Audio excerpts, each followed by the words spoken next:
Hi everyone, it's Mr. Adams here, mathematics teacher with over 20 years of experience. In my last series on the housing affordability videos, I looked at why house prices should go down and why is beneficial overall. In these series of videos, I'm going to start to look at the how, and in particular with tax and how changes in tax can actually make a difference to housing affordability. But in this first video, I just want to look at the status quo. What would happen if nothing actually changes?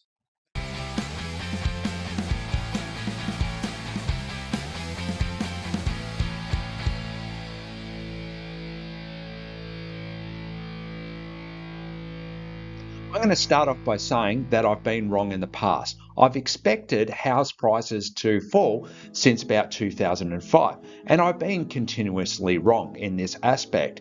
I've expected the housing market to self-correct, and yet it hasn't. What I understand now is that each time there's been a housing dip, there's been an intervention by the government or the central bank. My theory about this self-correction is still statistically valid, but it's just that I'm not very good at judging timeframes. We can see that the real house prices in Australia have continued to increase, but we do have these little dips along the way. These dips have corresponded with the economic issues that we've faced. So initially we had the GFC dip, and then we've had a couple of times where there have been stagnations in the economy. What we can see from this graph is that each time the house prices start to dip, the central bank starts to cut interest rates so that they start to pick up again. Each time that house prices have started to fall, a couple of things has happened.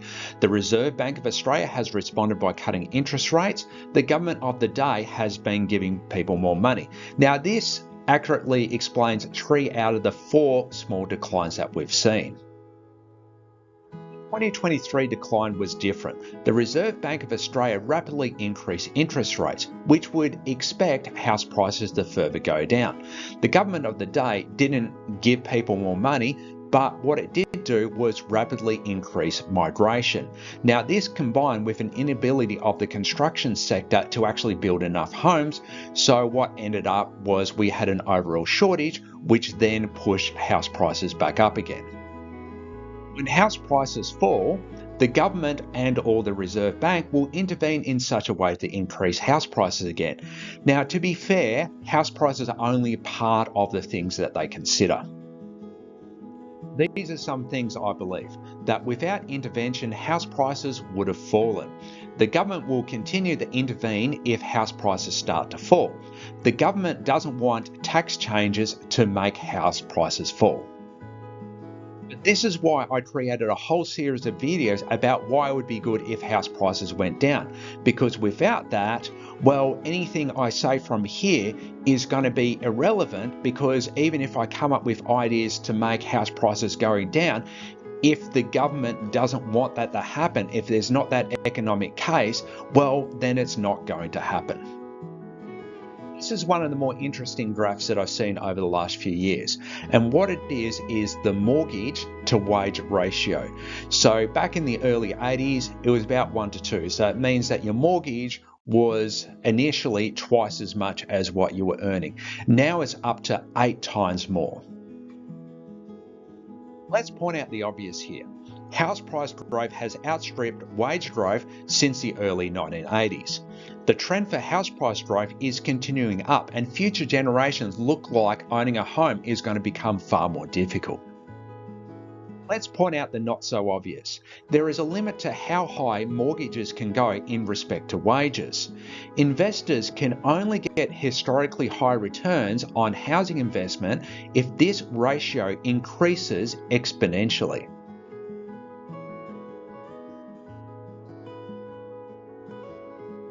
There is a very good reason why the ratio just can't keep increasing. So initially it was poor people who got priced out of homes, and then moved on to the moderately poor, and then on to the middle income earners.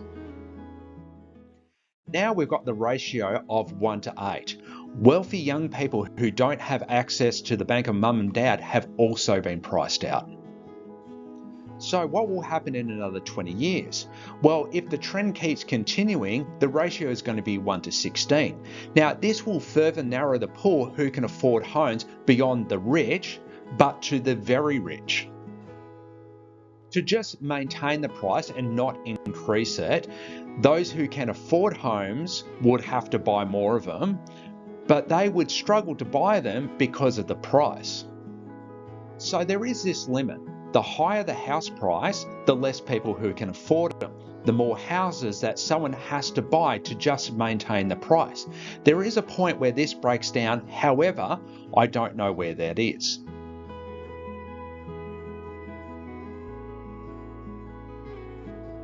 Still expecting a fall after a peak, and that's because rental returns are very low, around 1 to 2% after you take out all the costs, which is not a good return.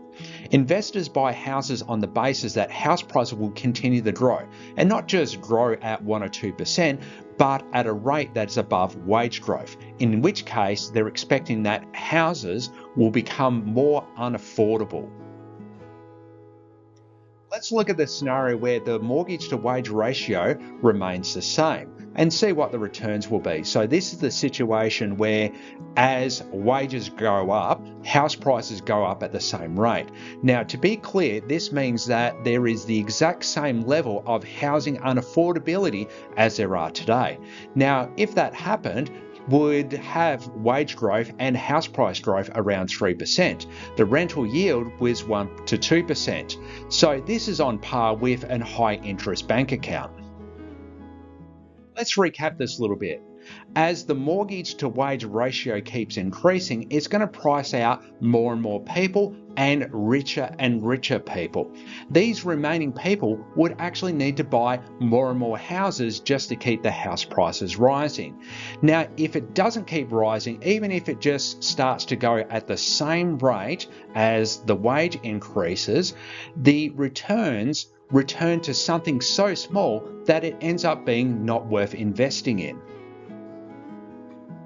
So on the other side, that as mortgage to wage ratio falls, it makes it less enticing to investors, which then causes prices to fall more because of less demand. So in conclusion, when house prices fall, the government or central bank usually intervenes. The mortgage to wage ratio has been increasing since the early 80s, and although it looks like it will continue indefinitely, the reality is it can't.